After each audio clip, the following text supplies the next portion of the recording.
자, 오늘의 말씀은 마가복음 9장 30절에서 37절입니다. 마가복음 9장 30절에서 37절입니다. 설교 제목은 누가 큰 사람 위대한 인생을 사는가입니다. 마가복음 9장 30절에서 37절. 자, 다 찾으신 줄로 믿고 9장 30절에서 37절 다 같이 읽어보도록 하겠습니다. 그곳을 떠나 갈릴리 가운데로 지날새 예수께서 아무에게도 알리고자 아니하시니 이는 제자들을 가르치시며 또 인자가 사람들의 손에 넘기워 죽임을 당하고 죽은 지 3일 만에 살아나리라는 것을 말씀하시는 연고더라. 그러나 제자들은 이 말씀을 깨닫지 못하고 묻기도 무서워하더라. 가버나움에 이르러 집에 계실새 제자들에게 물으시되 너희가 노중에서 서로 토론한 것이 무엇이냐 하시되 저희가 잠잠하니 이는 노중에서 서로 누가 크냐 하고 쟁론하였음이라. 예수께서 앉으사 12 제자를 불러서 이르시되 아무든지 첫째가 되고자 하면 뭇사람의 끝이 되며 뭇사람을 섬기는 자가 되어야 하리라 하시고 어린아이 하나를 데려다가 그들 가운데 세우시고 안으시며 제자들에게 이르시되 누구든지 내 이름으로 이런 어린아이 하나를 영접하면 곧 나를 영접함이요 누구든지 나를 영접하면 나를 영접함이 아니요 나를 보내신 이를 영접함이니라. 아멘. 자, 우리 지난 줄거리를 잠깐만 볼게요. 지난 줄거리가 뭐였냐면요, 예수님께서 변화산에서 이제 제자들하고 내려오셨죠. 그랬더니 많은 사람들이 모여 있었어요. 그 중에는 이제 귀신 들린 아들이 하나 있었고, 그리고 그 아들을 이제 고치기 위해서 너무나도 절박한 심정으로 제자들에게 부탁했던 아버지가 있습니다.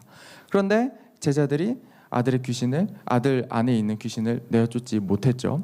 그 상황에서 서기관들이 달려붙어서 이제 너네가 말한 가르침이 진짜냐라고 이제 시비를 걸기 시작하죠. 그 상황에서 예수님이 이렇게 내려오셨죠. 아버지가 이제 아들에게 들린 귀신을 쫓아내달라고 예수님께 얘기하죠. 그래서 하실 수 있거든 이 아이를 고쳐달라라고 얘기하는데 이제 예수님이 할 수 있거든이 무슨 말이냐? 믿는 자에게는 능치 못할 일이 없다라고 얘기하시죠.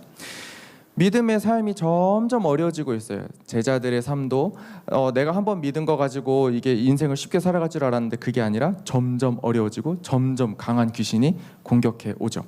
예수님이 제자들이 이제 귀신을 내쫓지 못하니까 예수님한테 이제 질문을 했어요. 제자들이 어떻게 하면 이 귀신을 쫓아낼 수가 있었겠습니까? 라고 하니까 예수님이 이렇게 말씀하시죠. 기도 외에는 이런 종류의 귀신이 나갈 수가 없다.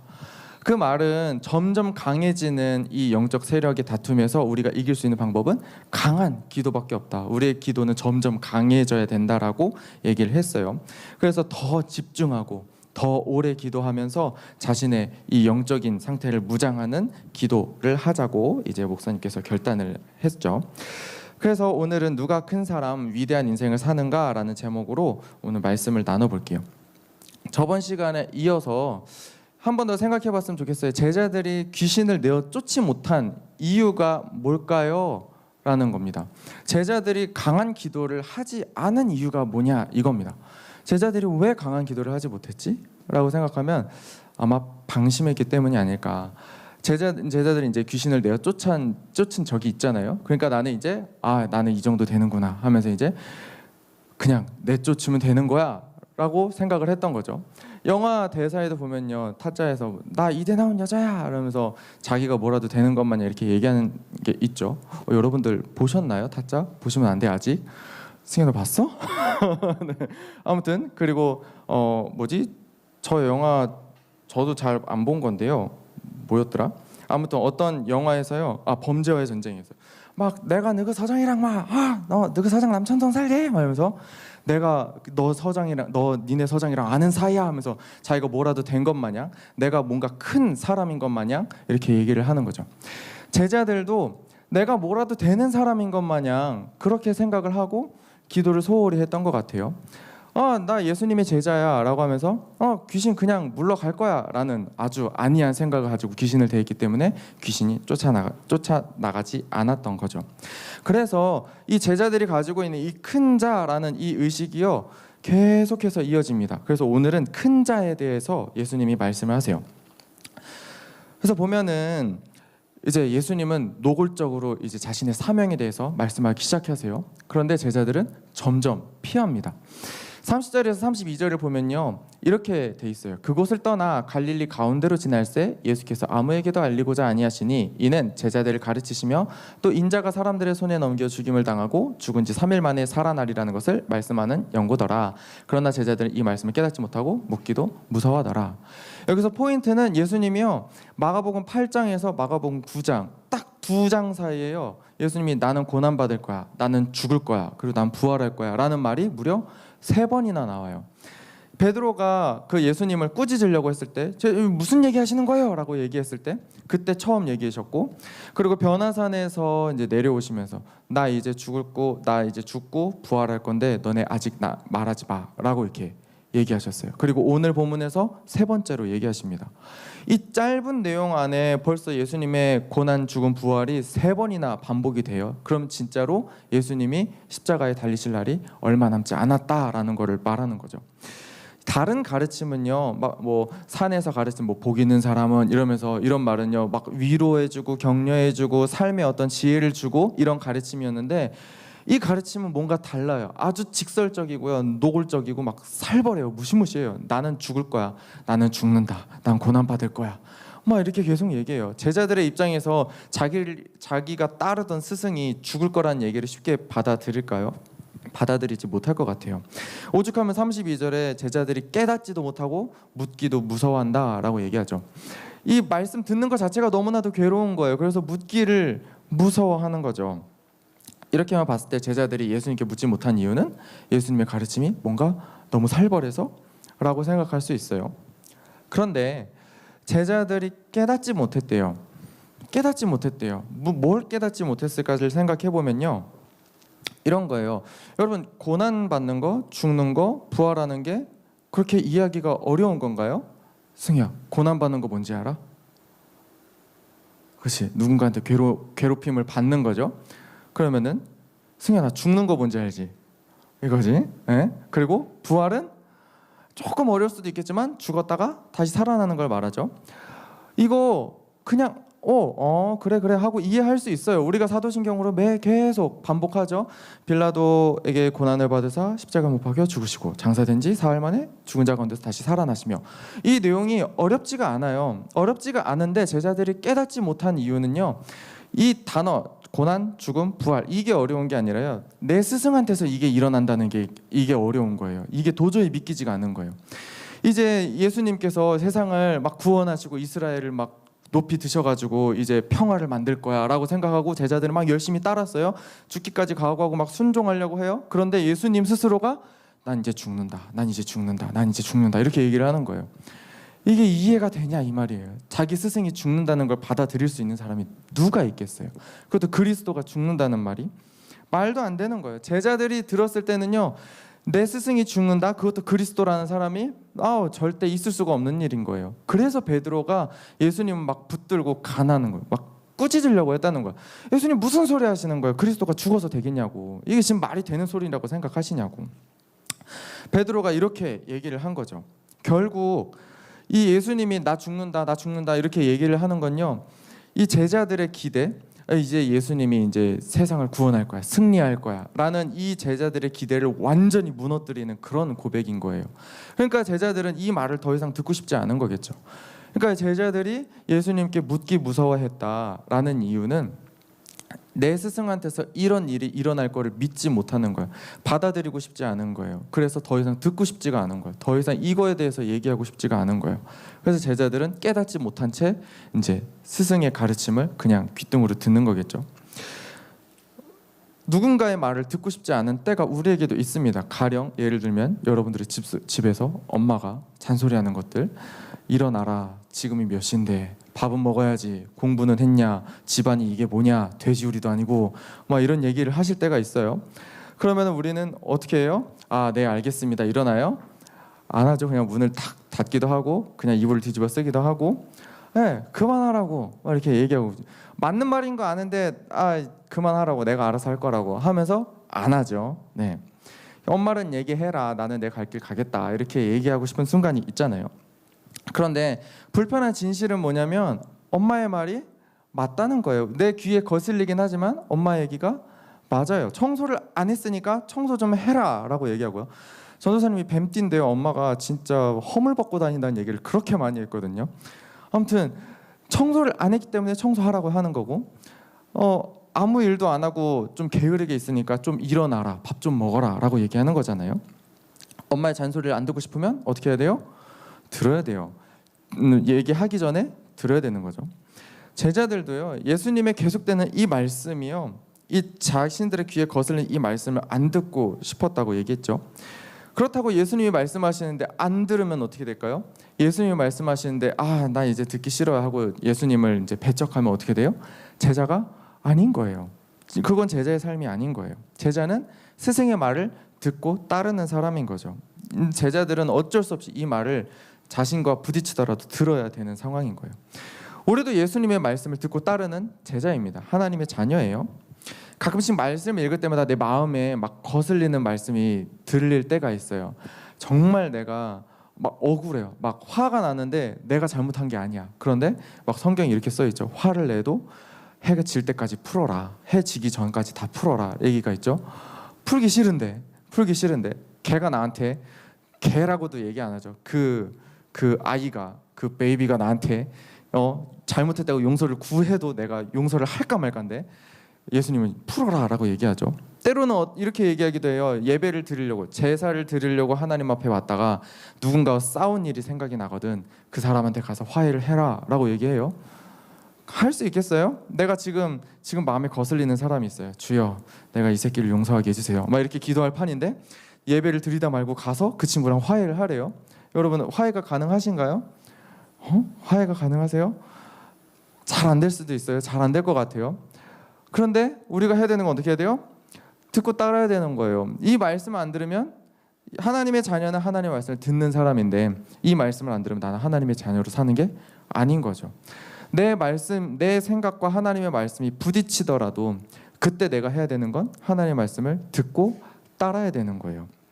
하나님, 이 말씀이 내 삶에 녹아들게 해주세요. 내가 도저히 이 말씀 내가 진짜 막 붙들고 싶긴 한데 안 붙들어져요 라고 이제 고백을 할 때가 있어요. 그래도 이 말씀대로 살아가게 해달라고 이제 기도를 해야 되는 거예요. 하나님의 자녀대로 살게 해달라고, 하나님 말씀대로 살 수 있도록 도와달라고 성령님의 인도하심을 구하는 여러분 되시길 바랍니다. 그렇게 이제 내 생각과 부딪힐 때 또 하나님의 말씀을 따라야 되는데요. 제자들이 그 다음 본문에서 어떤 행동을 하냐면요, 이렇게 얘기합니다. 가버나움에 이르러 집에 계실 때 제자들에게 물으시되 너희가 노중에서 서로 토론한 것이 무엇이냐 하시되 저희가 잠잠하니 이는 노중에서 서로 누가 크냐 하고 쟁론하였습니다. 예수님의 말씀에 전혀 귀 기울인 상태가 아니었어요.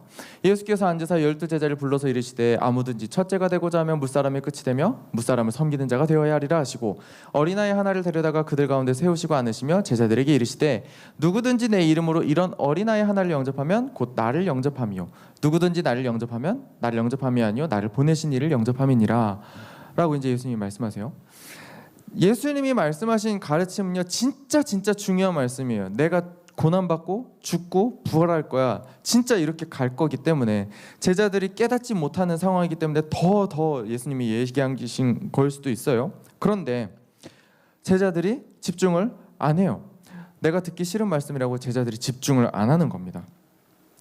예수님이 그 말을 듣고도요, 그 당시 얘기를 안 하고 이제 가버나움에 들어가서 집에 계셨을 때 그때 이제 제자들한테 살짝 물어보는 거예요. 너네 아까 길에서 무슨 말한 거야? 라고 얘기한 거예요. 근데 제자들이 이 말씀에 아무도 대답을 안 해요. 잠잠했다고 써 있죠. 그 말은 자기네들이 뭔가 옳지 않은 말을 했다는 걸 눈치를 챈 거죠. 그러면서 이제 예수님이 이제 가르침을 이야기하시는 내용이에요. 저번 시간에 잠깐 등장했던 얘기죠. 누가 큰 자냐. 그러니까 제자들은 자신이 큰 자라고 생각을 했는데 예수님이 이제 이 세상을 구원하면은 자신들이 뭔가 중요한 위치에 들어갈 거라고 생각을 하면서 누가 더 클 거냐라고 이제 논쟁을 하는 거예요. 자기들이 뭐라도 되는 것처럼 생각했기 때문에 이제 그거에 대해서 집중이 쏠려 있었던 거예요. 그러니까 예수님이 죽는다라는 그 말씀에는 아주 그냥 관심도 없었던 거죠. 만약에 여러분들이 예수님이었으면 어떻게 반응하셨겠어요? 만약에 제가 그 예수님의 위치에 있었다면, 내가 이제 좀 있으면 죽을 거야 라고 진짜 심각하게 얘기를 하고 있는데 제자들이 그걸 제대로 듣질 않아. 아, 예 하고 그냥 넘어가요. 그러면서 누가 더 크냐 막 이런 관심, 막 진짜 막 주제에서 한참 벗어난 진짜 잘못된 얘기를 하고 있어요. 그러면 저는 아마 빡쳤을 거예요. 진짜 뚜껑이 열려가지고 바로 그냥 큰 소리를 저질렀을 거예요. 이렇게 얘기를 했을 거예요. 막 집에 오기도 전부터 그 얘기가 나오면서 이게 지금 말이 되는 소리야 하면서 이제 고함을 쳤을 거예요. 너네 진짜 너무한 거 아니냐고. 내가 죽으러 간다는데 너네 진짜 아무런 관심도 없냐고. 너네 내 제자 맞냐고. 이 시국에 내가 고난을 받고 욕을 진짜 엄청나게 얻어먹고 죽을 건데 너네는 관심도 하나 없냐고 막 이제 열변을 토하면서 이제 제자들을 꾸짖었을 거예요. 그런데 예수님이 그 상황에서, 제자들이 딴짓을 하고 있는 상황에서 화를 안 내세요. 그러면은 집에 가서 뭔가 이렇게 쓱 던져서 너네 무슨 얘기 있어? 라고 했을 때 제자들이 뭐가 잘못됐다라고 느꼈을 때, 그때 이제 예수님이 물고 늘어지면서 이렇게 막 빈정거리면서 얘기를 하실 수도 있었을 법한데 이렇게 되는 거죠. 너네가 그런 얘기를 했구나. 내가 죽으러 간다는 심각한 얘기를 하고 있는 상황에 너네 진짜 말도 안 되는 얘기를 하고 있구나. 미쳤구나 너희들. 이렇게 하면서 막 빈정거릴 수도 있는데 예수님이 그러지 않으셨어요. 예수님은요, 제자들이 깨닫지 못하니까요 다시 가르치세요. 화 한 번 내지 않으시고요, 다시 가르치세요. 이렇게 가르치십니다. 어린아이 하나를 데려다가 안으시면서 이르시되 라고 하면서, 누구든지 이런 어린아이 하나를 영접하면 나를 영접하는 거야. 그리고 나를 영접하는 건 하나님 아버지를 영접하는 거야 라고 얘기를 하십니다. 진짜 정말 예수님은요 참을성이 엄청나게 많으신 분이신 것 같아요. 정말 저 같았으면 진짜 막 뒤통수를 그냥 팍 알겠습니다. 너 미쳤냐고 막 이렇게 얘기를 하고 싶은데 예수님은 그러지가 않으셨어요. 말도 안 통하고 아무리 가르쳐도 듣지 않는 제자들에게요 예수님은 계속해서 차근차근 가르침을 전하십니다. 예수님은 큰 자가 되려고 하지 말고 작은 자가 되라고, 섬기는 자가 되라고 말씀하십니다. 제자들은 커지는 거에만 생각을 하고 있었잖아요. 커지는 것에만 관심을 가지고 있었어요. 뭔가 이 커지는 큰 자, 여러분들이 생각하는 큰 자 누굴 것 같아요? 뭔가 이렇게 한 자리 하시는 분들, 막 대기업 CEO나 이사장들, 아니면은 막 대통령은 진짜 큰 자니까 그 대통령 아래서 막 중요한 보직을 담당하는 뭐 국무총리, 국회의원, 뭐 국장, 막 이런 사람들, 뭔가 이렇게 말 한마디 탁 하면은 아래 사람들이 우르르 막 이렇게 울려 이렇게 움직이는 그런 사람들, 진짜 큰 사람들. 제자들은 그런 사람이 될 줄로 알았던 거예요. 그러니까 자기보다 작은 사람들을 너 이리 가 저리 가 하면서 온갖 대접을 다 받고 싶었던 거죠. 뭔가 폼나는 삶을 살고 싶었던 거예요. 존경받고 대접받고 남들이 막 우러러보는 그런 위대한 사람, 그런 사람이 되고 싶었어요. 그런데 예수님은 큰 자가 되지 말고 섬기는 자가 되라 라고 얘기했어요. 이 어린아이 예수님이 이렇게 딱 끌어안았잖아요. 여러분들이 생각했을 때 내가 뭔가 큰 자가 될 수 있는 방법은 사람들을 내 아래 꿀리거나 아니면 뭔가 진짜 큰 사람 아래에 들어가는 거, 이런 방법이 있을 거예요. 그러니까 나는 예수님의 제자야 라는 프라이드 안에서 난 예수님의 제자야, 아까 얘기했던 너가 세상 남천성 살지? 막 이러면서 나 이대 나온 여자야 이렇게 얘기하는 것처럼 뭔가 크고 위대한 타이틀을 나한테 부여하는 거, 그런 거를 바랐는데 예수님은 그러지 말라고, 큰 자가 되지 말라고, 그러면서 어린아이, 작은 자를 섬기라고 해요. 여러분들 작은 자를 섬기면 뭐가 되나요? 뭔가 위대한 뭔가가 있나요? 저런 어린아이를 섬겼어, 대단해, 이렇게 얘기하는 사람이 있나요? 없어요. 누가 여러분들이 유치원 가서 아이들 이렇게 섬기는 그런 사람이라면, 아니면은 여러분들이 대통령 아래서 일하는 사람이라면 어떤 위치에 있을 때 사람들이 여러분들을 우러러 보겠나요? 뭔가 더 큰 자 아래서 섬기는 사람들이 더 대단하다고 여길 거예요. 그런데 예수님은 작은 자들, 정말 남들이 정말 그냥 아무 생각도 안 하고 관심도 없는 그런 사람들을 섬기라고 얘기해요. 그런 사람들을 섬기는 게 위대해지는 길인가요? 아니요, 전혀 아니에요. 사람들이 관심도 없어요. 그런데 예수님은 그렇게 살라고 하는 거죠. 우리는요, 뭔가 관심 받고 싶어요. 인정받고 싶어요. 그래서 제자들처럼 뭔가 내가 위대한 사람이 되고 싶어서 남 앞에 서기도 하고 남 앞에 뭔가 내 잘난 걸 드러내고 싶어 하는 거예요. 제자들처럼 때로는 남한테 봉사하는 것조차도요, 남들 앞에서 보이는 것처럼 봉사할 때도 있어요. 어떤 사람들은 뭐 여기에 있는 없을 테지만 어떤 사람들은 교회에서 봉사하면서 누군가가 나를 봤으면 좋겠다, 누군가가 내 봉사하는 걸 봤으면 좋겠다라는 생각을 가지고 남들 앞에서 봉사하고 섬기는 사람도 있다고 해요. 이게 뭐냐, 인정받고 싶은 거예요. 큰 자가 되고 싶어 하는 거예요. 근데 예수님은 이렇게 하지 말라고 하는 거죠. 정말 빛도 없이 이름도 없이 감당하라, 이런 거예요. 섬기는 자가, 진짜 섬기는 자가 되라는 거예요. 나의 삶의 목표가 이런 큰 자가 되어서는 안 돼요. 나의 이 믿음의 목적이 내가 큰 자가 되는 거, 사람들한테 인정받으려고 믿어서는 안 된다고 얘기하시는 거예요. 오늘 예수님께서요, 우리에게 말씀하시는 것처럼 우리는 작은 자를 섬기는 자가 되어야 될 줄 믿습니다. 예수님을 닮아서 예수님이 우리처럼 낮아지셨잖아요.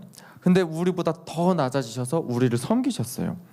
그렇게 예수님처럼 우리도 사람들을 섬겨야 돼요. 선생님들, 어떻게 보면 여러분들 선생님을 봤을 때 선생님이 나보다 큰 사람이지라고 생각할 수 있겠지만 선생님들은 오히려 여러분들을 섬기기 위해서 여러분들과 함께 있는 것처럼요. 우리는요, 서로를 섬기는 사람이 돼야 돼요. 누가 더 크냐 이렇게 경쟁하는 사이가 아니라요, 서로를 섬기는 사람들이 돼야 돼요. 여러분 주위에 여러분들보다 낮아 보이는 사람들이 있다면, 뭔가 여러분들보다 공부를 못한다거나 아니면 여러분보다 좀 더 열악한 상황에 있다거나, 이런 사람들 보면서 나는 뭔가 잘 살아 라면서 뭔가 우월감을 느끼는 게 아니라 그 사람들을 섬기는 사람들이 돼야 합니다. 진심으로 사랑하고요, 그들에게 관심을 가지는 사람이 돼야 돼요. 성경, 예수님 모두 다 약자들을 섬겨라, 약자들에게 관심을 가져라, 품어라 라고 얘기하고 있습니다. 예배 때도 마찬가지예요. 하나님이 사랑하셔서 우리를 자녀 삼아 주셨고, 이 자녀 삼은 우리 모두가 함께 모여서 예배를 드립니다. 서로에게 좋은 말들하고 위로와 격려를 베풀어야 돼요. 그리고 그들을 위해서 힘써 기도하는 우리가 돼야 돼요. 남들을 위해서 봉사하는 것조차도 나를 위해서 하는 게 아니라, 내가 좋아서 하는 게 아니라 정말 이웃을 섬기기 위해서, 딱 그 목적 하나, 이웃을 섬기기 위해서, 또 하나님을 위해서 딱 그 목적 하나만 가지고 섬기는 여러분들이 되어야 될 줄 믿습니다. 여러분들의 섬김이요, 여러분들을 높이는 수단이 아니라 여러분들을 통해서 이웃에게 복음을 전파하는 그런 도구가 되어야 될 줄로 믿습니다. 그래서 여러분들이 진짜 기뻐해야 되는 건요, 사람들이 나를 알아줘, 사람들이 나를 인정해줘, 이것 때문에 기뻐하는 게 아니라요, 나를 통해서 하나님이 하나님의 나라를 전파하시는구나, 나를 통해서 하나님이 복음을 전파하시는 거야. 그래서 누군가가 복음을 영접했어. 그러면 그게 진짜 기뻐야 되는 삶인 줄 믿습니다. 여러분들의 하는 말과 행동이 복음을 전하고 복음을 드러내는 통로가 돼야 돼요. 그래서 여러분들의 말과 행동이 철저하게 복음을 위한 것인지 예수님을 위한 것인지, 정말 시시덕거리고 놀 때에도 여러분들이 친구에게 하는 그런 말들, 사소한 것들이요, 하나님을 위한 것, 또 복음을 위한 것, 복음을 나타내기 위한 것인지 계속해서 생각하면서 살아가야 돼요. 그렇게 살아갈 때 우리는 하나님의 자녀답게 살아간다고 말할 수 있는 겁니다. 네, 결론이에요. 큰 자가 아니라 섬기는 자가 되주세요. 네, 호마팀 나와주세요. 큰 자가 아닌 섬기는 자가 되시기를 바랍니다. 한 번만 띄워주세요. PPT 한 번만. 네, 그것이요, 내 생각과 부딪힐 수 있어요. 나는 인정받고 싶은데 예수님은요, 인정을 위해서 섬기라는 게 아니라 하나님의 복음을 위해서, 하나님의 나라를 위해서 섬기라고 말씀하세요. 그럼 어떻게 해야 돼요? 내 생각과 달라, 그럼 나는 예수님 안 따라, 이거예요? 아니요, 절대 아니에요. 나는 예수님을 따라야 돼요. 그런 믿음이 생기게 해달라고 기도해야 돼요. 여러분들, 우리가 살면서요, 정말 하나 느끼는 게 있다면요, 진짜 예수님 말씀대로 살아가기 힘들다라는 거 느낄 때가 있어요.